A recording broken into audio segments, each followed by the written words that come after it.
आज हम लोग न्यू चैप्टर स्टार्ट करने वाले हैं, गुरुत्वाकर्षण, ग्रेविटेशन। गुरुत्वाकर्षण सुनते ही हमको याद आता है कि किसने इसकी खोज की थी, तो न्यूटन ने। उनके ऊपर जो सेब है वो सर पर गिर गया था, और किसके कारण, तो पृथ्वी जो है किसी भी वस्तु पर या किसी भी पिंड पर क्या है, आकर्षण बल आरोपित करती है। उसे हम क्या कहते हैं, गुरुत्वाकर्षण बल।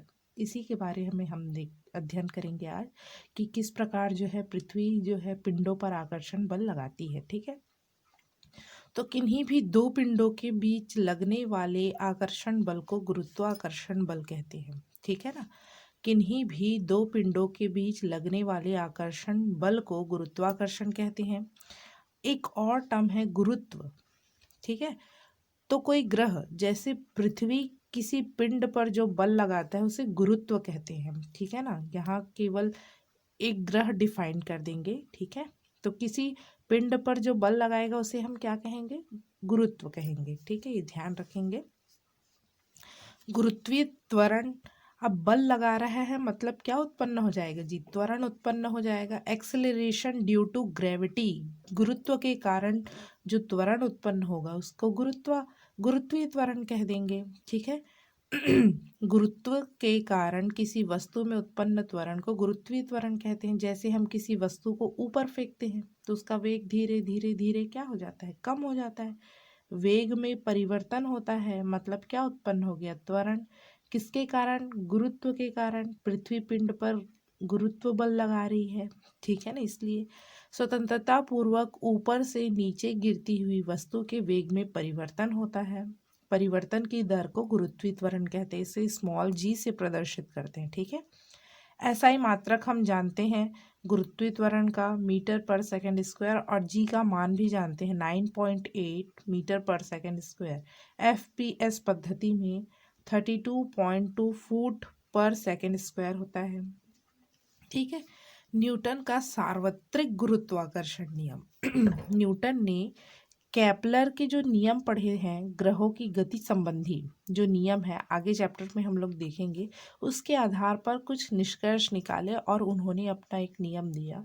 उन्होंने बताया कि किन्हीं भी दो पिंडों के बीच लगने वाला आकर्षण बल उनके द्रव्यमानों के गुणनफल के अनुक्रमानुपाती और उनके बीच की दूरी के वर्ग के व्युत्क्रमानुपाती होता है। ठीक है, माना कि M1 और M2 द्रव्यमान के दो पिंड हैं। ठीक है ना, M1 द्रव्यमान का और M2 द्रव्यमान का, दोनों एक दूसरे से d दूरी पर है, तो उनके बीच लगने वाला आकर्षण बल F क्या होगा, तो दोनों द्रव्यमानों के गुणनफल के अनुक्रमानुपाती और दूरी के वर्ग के व्युत्क्रमानुपाती होता है। ठीक है, दोनों को मिला के लिख दीजिए तो क्या आएगा हमारे पास आया F is equal to M1 M2 divide F अनुक्रमानुपाती M1 M2 upon D square आ गया, दोनों को मिला के रख दिए। ठीक है, तो F इज इक्वल टू क्या आया, अनुक्रमानुपाती हटाते हैं तो एक नियतांक लगाते हैं। ठीक है ना, तो F is equal to G into M1 M2 upon D square. G नियतांक है जिसको हम क्या कहते हैं, सार्वत्रिक गुरुत्वीय नियतांक, यूनिवर्सल ग्रेविटेशनल कांस्टेंट कहते हैं। ठीक है, यदि मैं M1 बराबर 1 ले लूँ, M2 बराबर 1 ले लूँ और D बराबर भी 1 ले लूँ ठीक है, तब क्या आएगा हमारे पास, ये सब एक हो गए तो F बराबर आ गया G। यहाँ से G की परिभाषा बना सकते हैं गुरुत्वीय नियतांक की। कैसे, ध्यान दीजिए, सार्वत्रिक गुरुत्वीय नियतांक उस आकर्षण बल के, देखो आकर्षण बल के अंकिक मान के बराबर होता है जिसे एकांक द्रव्यमान के दो पिंड, एकांक द्रव्यमान है ना, के दो पिंड एकांक दूरी पर, दूरी कितनी है, एकांक दूरी पर स्थित होने पर एक दूसरे पर आरोपित करते हैं। पुनः देखिए, यहाँ पिंडों का द्रव्यमान हमने एकांक ले लिया है, दूरी एकांक ले लिया है, तो जी किसके बराबर आया, आकर्षण बल F के। ठीक है ना, तो अब इस मान को देखते हुए परिभाषा बनाते हैं। ठीक है ना, तो सार्वत्रिक गुरुत्वीय नियतांक उस आकर्षण बल के अंकिक मान के बराबर होता है जिसे एकांक द्रव्यमान के दो पिंड एकांक दूरी पर स्थित होने पर एक दूसरे पर आरोपित करते हैं। ठीक है, आसान है। गुरुत्वीय नियतांक का मात्रक यहाँ से निकाल सकते हैं, तो G बराबर क्या आएगा, F_d² अपॉन m1 m2 आएगा। यहाँ से बल का मात्रक न्यूटन और ये दूरी है मीटर का स्क्वायर हो जाएगा, और ये दोनों द्रव्यमान है तो किलोग्राम का स्क्वायर, तो न्यूटन मीटर स्क्वायर पर किलोग्राम स्क्वायर। आसान है। गुरुत्वीय नियतांक का मान जो होता है एसआई पद्धति में 6.67 इंटू 10⁻⁻11 न्यूटन मीटर स्क्वायर पर किलोग्राम स्क्वायर। सीजीएस पद्धति में 6.67 इंटू 10⁻⁻8 डाइन सेंटीमीटर स्क्वायर पर ग्राम स्क्वायर होता है। ठीक है, विमीय सूत्र निकाल सकते हैं हम आसानी से। सभी के विमीय सूत्र लिख दीजिए, तो हमारे पास आएगा m-1 L3T-2। ठीक है, गुरुत्वाकर्षण किस प्रकार का बल है, तो ये जो है केंद्रीय बल है और संरक्षी बल है। इसके बारे में मैं बता चुकी हूँ कि क्या होता है संरक्षी बल। ठीक है ना। गुरुत्वाकर्षण बल दोनों पिंडों के द्रव्यमान केंद्र को मिलाने वाली रेखा के अनुदिश, इसलिए तो केंद्रीय बल बोलते हैं उसको। एक पिंड दूसरे पिंड पर जितना बल आरोपित करता है, दूसरा पिंड भी पहले पिंड पर उतना ही बल आरोपित करता है। अतः गुरुत्वाकर्षण बल एक अनोन्य क्रिया का बल है। ठीक है, ये जो नोट लिखा रहता है उसे आप लोग पढ़ा कीजिए। ठीक है, गुरुत्वाकर्षण बल का सदिश रूप देखते हैं। ठीक है, सदिश मतलब यहाँ दिशा भी दर्शाएंगे हम। ठीक है, तो m1 m2 द्रव्यमान के दो पिंड हैं, ए बी है, जिनके बीच की दूरी क्या है, स्मॉल r है। ठीक है, तो मान लो ए से बी की दिशा में एकक सदिश r कैप है। दिशा दर्शाने के लिए हम एकांक सदिश लेते हैं, जैसे i cap, j cap, k cap. तो हमने यहाँ क्या ले लिया, r कैप ए से बी में। ठीक है, तब पिंड ए द्वारा बी पर लगाया गया गुरुत्वाकर्षण बल।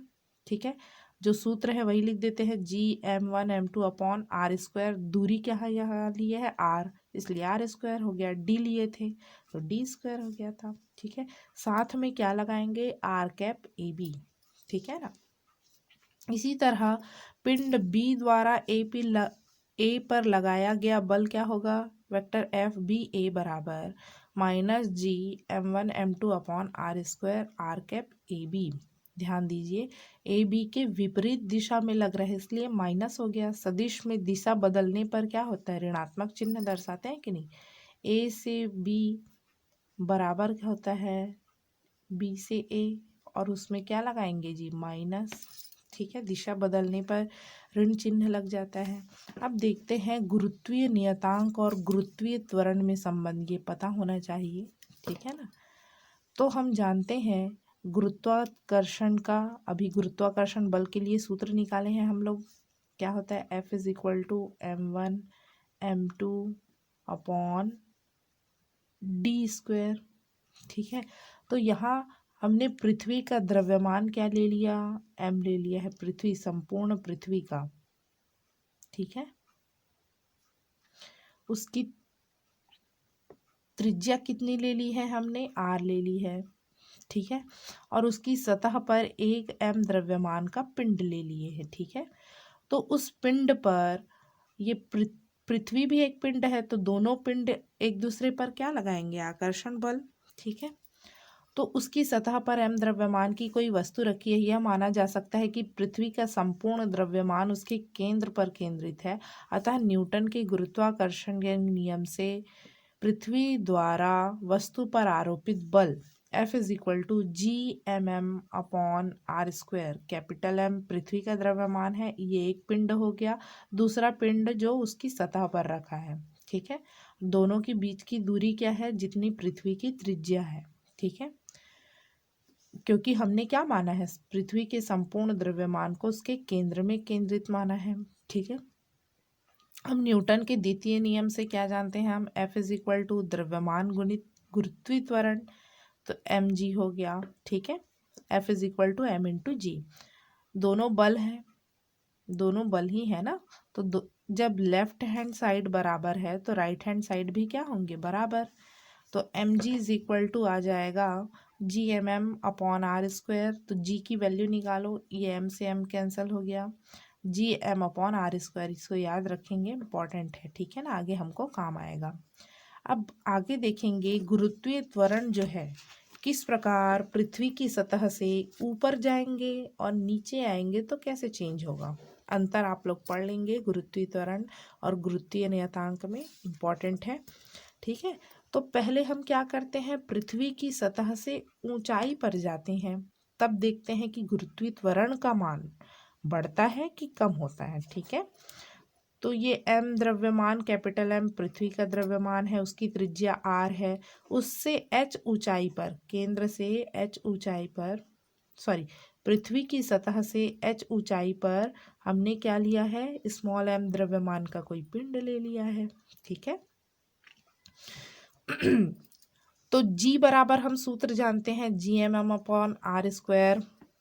अब यहाँ पे गुरुत्वीय त्वरण कितना होगा, तो ये होगा जी एम अपॉन आर की जगह हम क्या लिखेंगे, आर यहाँ पर था तो त्रिज्या आर था, अब ऊपर चला गया तो कितना हो गया जी, देखो दूरी, दोनों की दूरी आर प्लस एच हो गया, कितना हो गया जी, आर प्लस एच। तो आर प्लस एच का होल स्क्वायर लिख दिए, ठीक है। ये पृथ्वी की सतह पर गुरुत्वीय त्वरण का मान है, ठीक है। अब उससे एच ऊंचाई पर क्या हो गया, आर प्लस एच का होल स्क्वायर हो गया। अब हमको क्या करना है, तुलना करना है, तो तुलना करने के लिए अनुपात निकाल लेते हैं, ठीक है। तो जी डेस अपॉन जी निकाल लिए, इससे तुलना करते हैं कि कितना बढ़ा या घटा। तो जी डेस का मान G M upon R plus H का whole square divided by G M upon, ये आर जो है ऊपर चला जाएगा, आर स्क्वायर, ठीक है। तो जी एम से G M cancel, R square upon R plus H का होल स्क्वायर आ गया। अब ध्यान दीजिए नीचे वाले को कैसे सॉल्व करेंगे। तो आर स्क्वायर ऊपर का एज इट इज रहा, आर प्लस एच में दोनों में से आर कॉमन निकाल लेते हैं, तो क्या आएगा हमारे पास, 1 + h/r। दोनों में आर नहीं है परंतु हमने कॉमन निकाला है, तो देखो आर को यदि अंदर मल्टीप्लाई करूं तो आर प्लस आर से आर कैंसल, एच बस आएगा ना, आर प्लस एच ही आएगा। तो हमने क्या किया, दोनों में से आर कॉमन निकाले, तो यहाँ बचा 1, यहाँ आर नहीं है तो हम क्या लिख दिए, h/r, ठीक है, क्योंकि अंदर मल्टीप्लाई करेंगे तो ये टर्म हमको मिल जाएगा, होल स्क्वायर है तो होल स्क्वायर लगा हुआ है। अब इसका भी वर्ग हो जाएगा, इसका भी वर्ग हो जाएगा, ठीक। अब आर स्क्वायर से आर स्क्वायर कैंसल, हमारे पास क्या आएगा, 1/1 + h/r का होल स्क्वायर, ठीक है। ये ऊपर जाके घात धनात्मक है, ऋणात्मक हो गई, ठीक है। अब देखते हैं क्या होगा, द्विपद प्रमेय से ध्यान दीजिए, यहाँ 1 + x⁴n है तो वो हो जाता है 1 + nx, द्विपद प्रमेय से। तो यहाँ ये घात जो है सामने आ जाएगा तो -2h हो जाएगा अपॉन आर। पृथ्वी की त्रिज्या होती है 6400 किलोमीटर और हम ऊंचाई कितना ले रहे हैं, बहुत कम, ठीक है, उसकी अपेक्षा बहुत कम है वो। तो इस वाले पॉइंट में देखिए, पृथ्वी की त्रिज्या नीचे वाला टर्म बहुत अधिक है, ऊपर वाला टर्म बहुत कम है, तो ये वैल्यू जो है 1 से सदैव कम आएगा, ठीक है ना।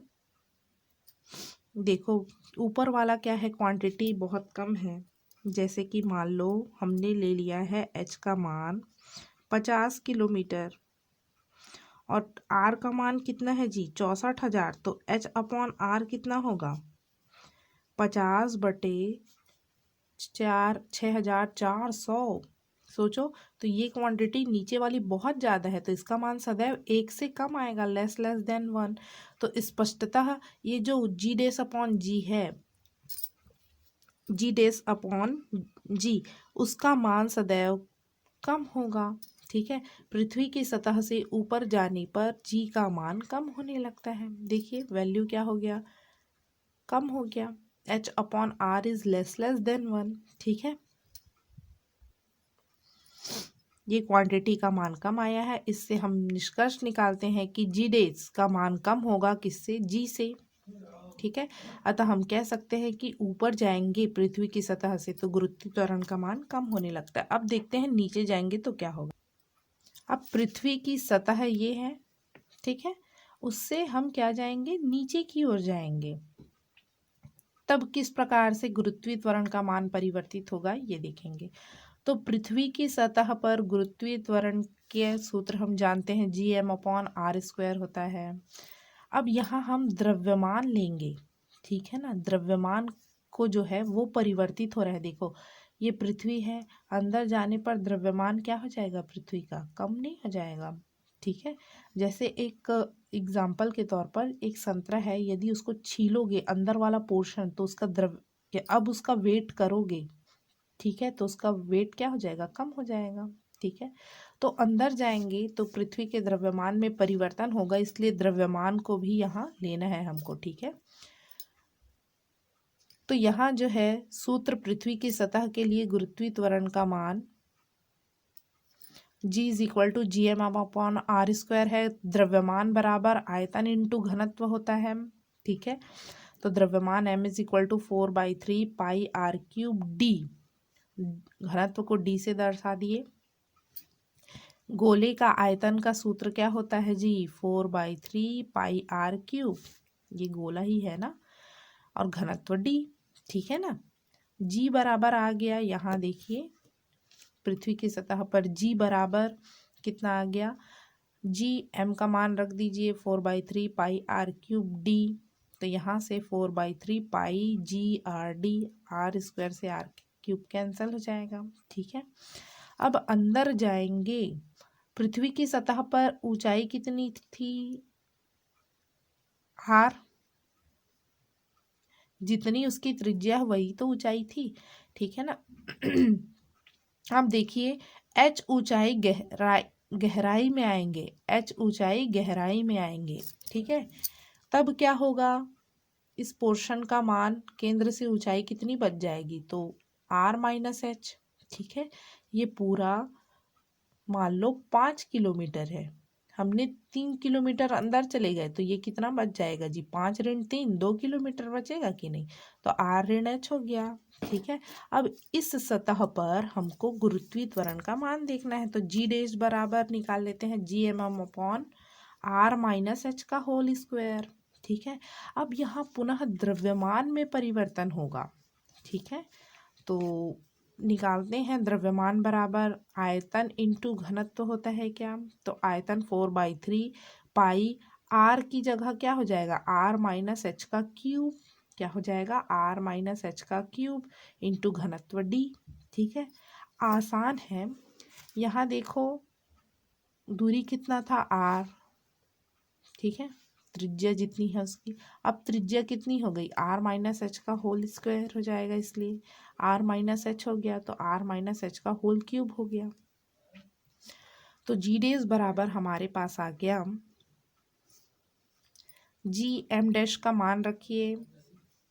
ठीक है, तो 4/3 पाई Gr-h इंटू d, जी डेज अपॉन जी निकालते हैं तो वैल्यू पुट कर दीजिए, जो कैंसल होता है कैंसल कर दीजिए, तो r-h डिवाइडेड बाई r, इसको सेपरेट कर दीजिए, r/r, h/r, r/r 1 हो गया, h/r बच गया। ठीक है, h/r बहुत ही कम है, less than 1, h/r less than 1, तो ये क्वांटिटी क्या हो गई, कम हो गई, अतः जी डेस इज लेस देन जी। पृथ्वी की सतह से नीचे जाने पर भी जी का मान कम होने लगता है। ठीक है, ऊपर जाएंगे तो भी गुरुत्वीय त्वरण कम होगा, नीचे की ओर आए तो भी गुरुत्वीय त्वरण कम होगा। यहाँ गहराई में जाने पर केवल हमको द्रव्यमान को और थोड़ा सा डिफाइन करना पड़ेगा। ठीक है ना, बाकी जी डे सब ऑन जी ही निकालना है, हमको अनुपात निकालना है। ठीक है।